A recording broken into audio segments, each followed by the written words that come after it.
All right, I would like to thank you for as many of you that are watching my video. I appreciate you. And if you are just coming across this video, you have not subscribed to the channel, I encourage you to subscribe and on your notification button so that you will be privileged to watch more of my videos. We are all aware of the recent happening in Nigeria that Yahaya Bello, the former governor of Kogi State, who was accused by the Economic and Financial Crime Commission (EFCC) of stealing over 82 billion naira of Kogi money, to the point that he paid the children's school fees up to graduation. The child that was still breastfeeding, the school fees was paid until she will graduate. EFCC accused Yahaya Bello of those allegations, and to the point that the chairman of EFCC publicly stated that if Yahaya Bello is not prosecuted, he will resign his appointment as the EFCC chairman. And over the years, as EFCC and Yahaya Bello keep dragging front and back, and we could not see any genuine prosecution of Yahaya Bello, there was a call, and we all was expecting the chairman of the EFCC to resign. But we all know the Nigeria factor. He refused to resign.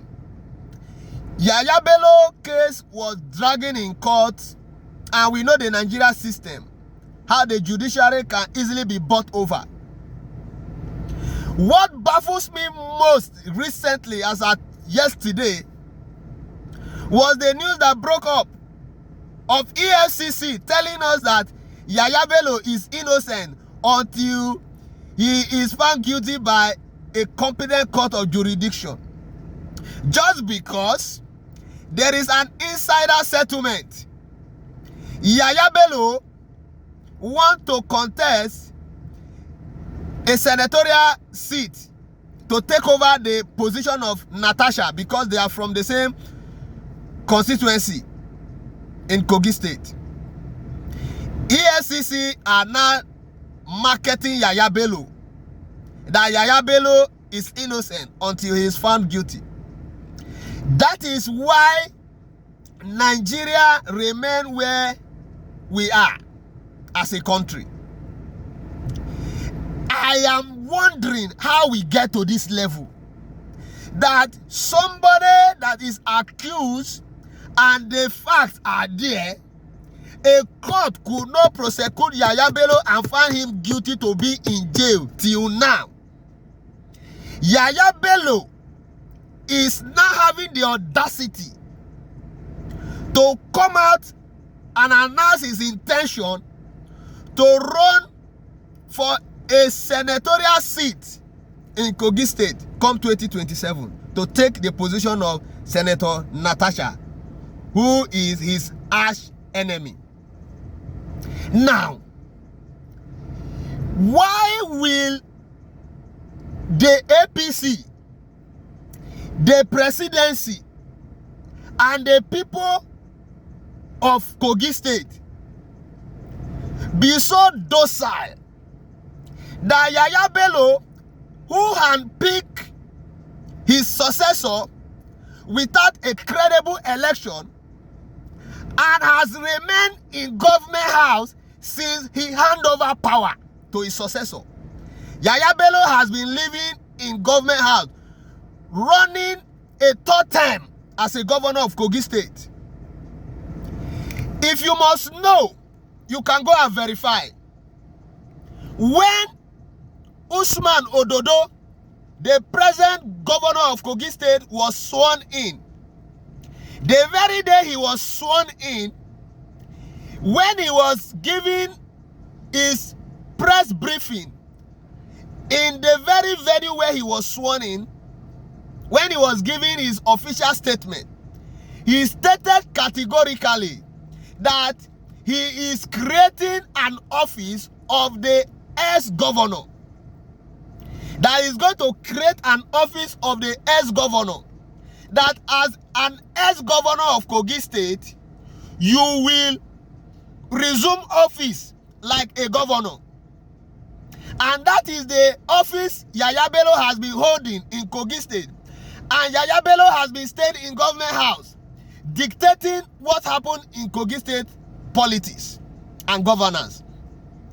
The second thing Usman Ododo said on that same day of his inauguration was that if he give a directive that a particular action should be taken and Yahaya Bello give a contrary directive, that Yahaya Bello directive should be followed, that his directive as a governor should be ignored. That is to tell you that Yahaya Bello is running a third term as a governor of Kogi State. And for him to make sure Natasha is out of the race, out of the equation, he wants to contest as a senator to represent his constituency while he stays in government house controlling Kogi State. How do we get to this level as a country?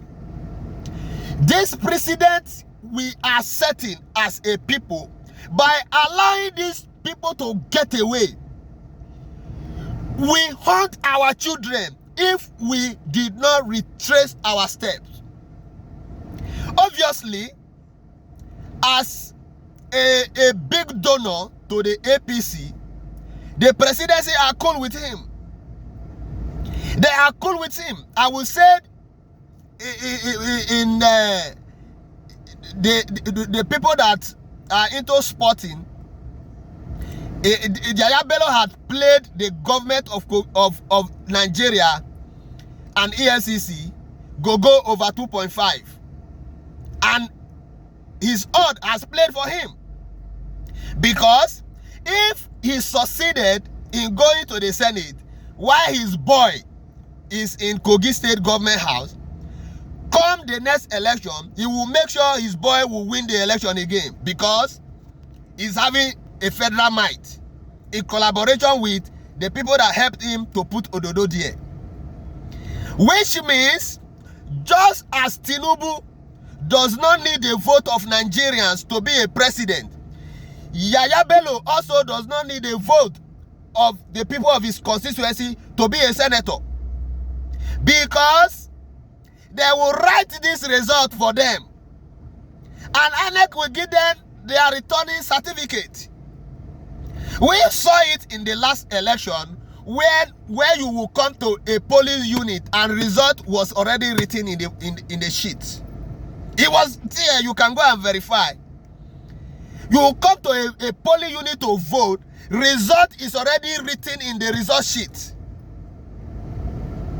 This is no longer news.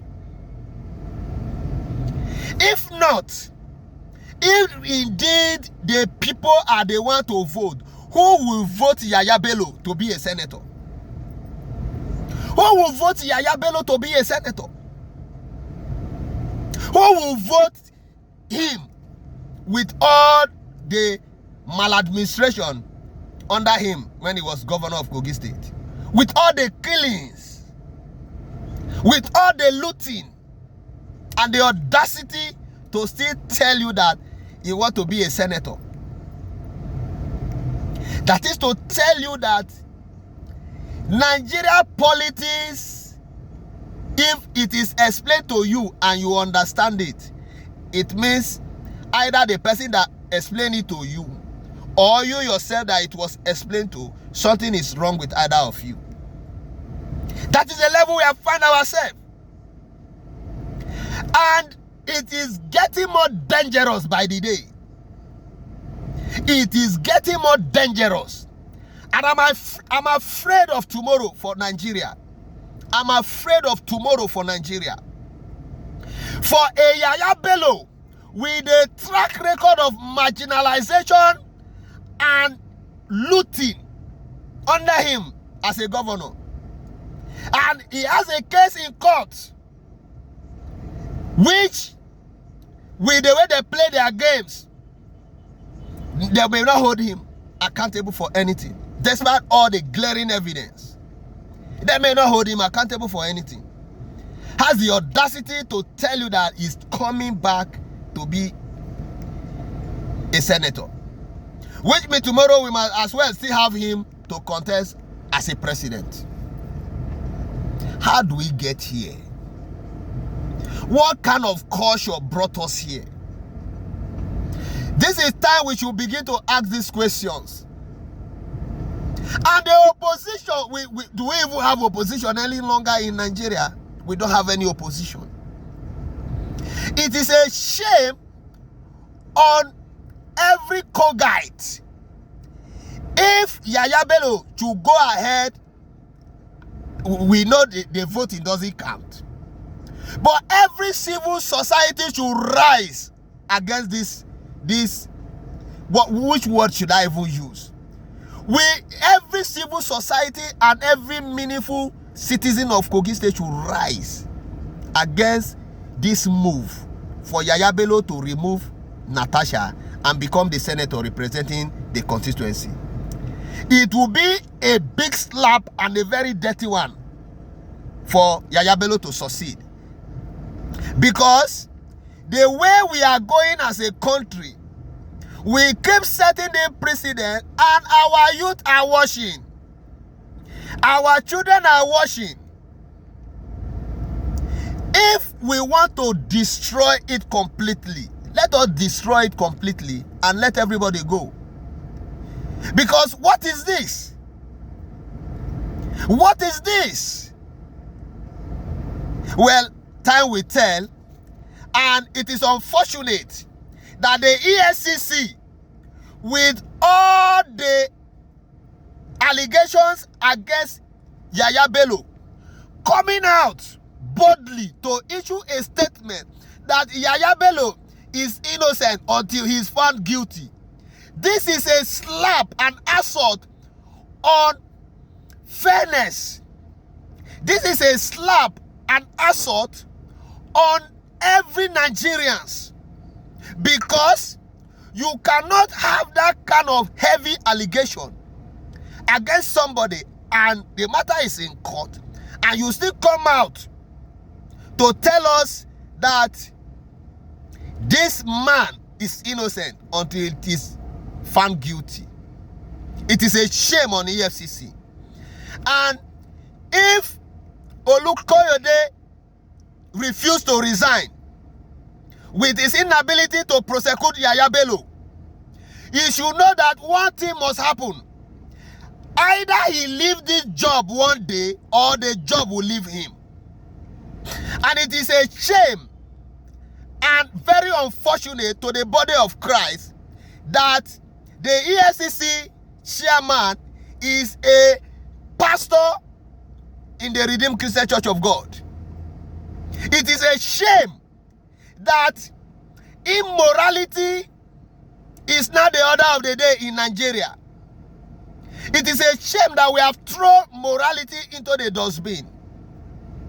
It is a shame that at your level as a pastor, you could not hold the principle of equity. You cannot resign your appointment if this man could not be prosecuted as a result of corruption in the legal system. You can't resign from your appointment and hold your integrity. It is a shame. Every one of us, we are watching closely, and time will tell.